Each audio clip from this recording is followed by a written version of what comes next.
3 times. In all of the video games I've played, from city builders to racing games to whatever Cruelty Squad is, there's only been 3 times where I felt like the game being made fit my interests perfectly. Plus Cruelty Squad. The first is Ultra Kill, no surprise. I don't feel like making a video about it right now. The second game will be covered soon. And the third is this Doom mod.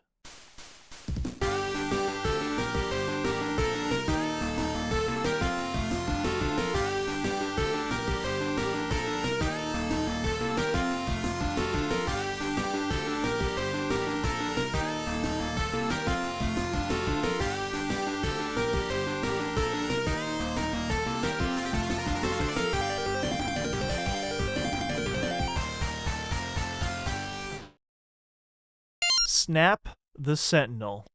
Here we go.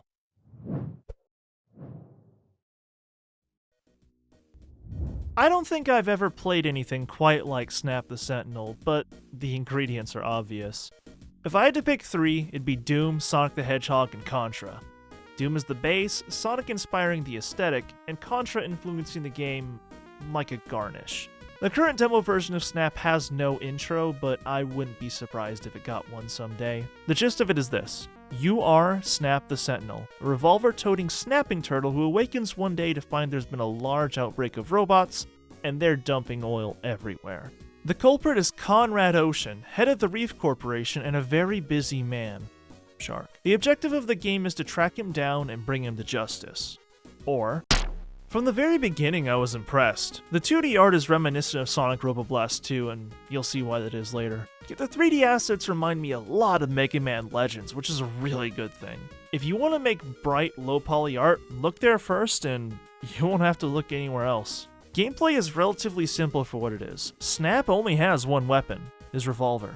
It says 7 on it, and that's how many shots it's got. The last shot does extra damage, and if you keep holding the trigger after that, you'll just get smoke. Anytime you let go of the fire button, Snap reloads the gun in my new favorite reloading animation. Snap can kick too, and this will also be your use button equivalent. Finally, in your base arsenal is his super attack. As you go through levels, this star meter fills up, and once it's full,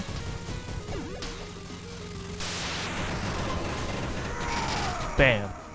Use it wisely. The trick is the power-up system. Picking one up replaces what his gun shoots.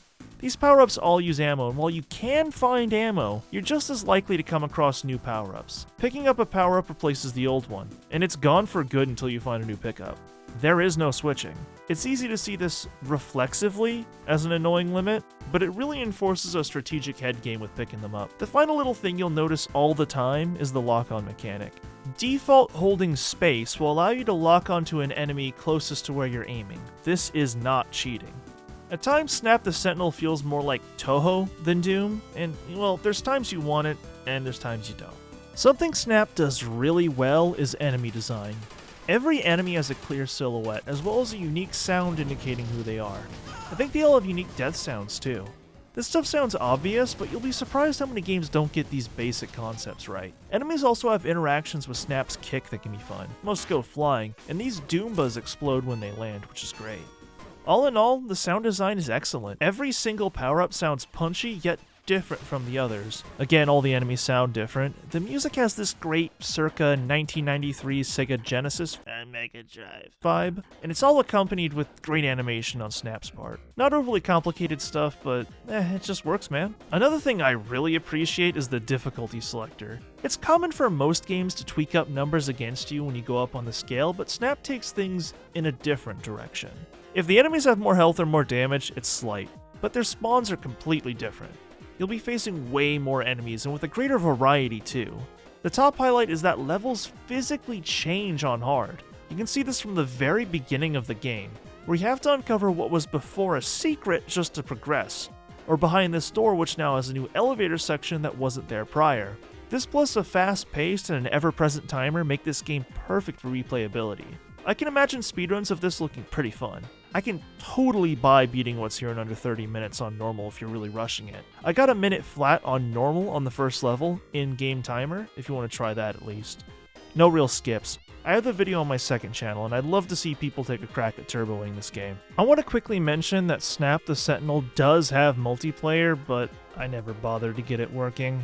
I think I've said enough. Links in the description. Now I want to cover the people that made this. Real Salt is the project lead. You can see the credits here. Salt, or Sally, has worked primarily in the Sonic Roboblast 2 modding community and is a member of the SRB2 Kart crew, the devs of that famous mod. Sally has worked on a 2D side-scroller called Captain Fetch for a while that looks pretty nice.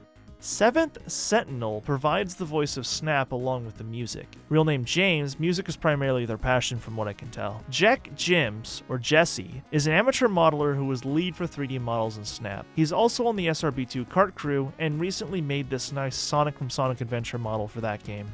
Velocitony voiced Conrad Ocean in-game and provided art. Velocitony is, yet again, a member of the Kart crew. Finally, Chenji, real name also James, did the logo design and some art for the game. He's a freelance pixel artist and his stuff looks pretty good. That covers the main dev team. Make sure to show them some support. I've linked Snap to Sentinel's Patreon below. And that's that. I've got other stuff in the pipeline, but I just really wanted to get the word out on this. Anyways, I'll be finishing the DMC reviews on the second channel soon, and yeah, I'll catch you around. Thanks for watching, and goodbye.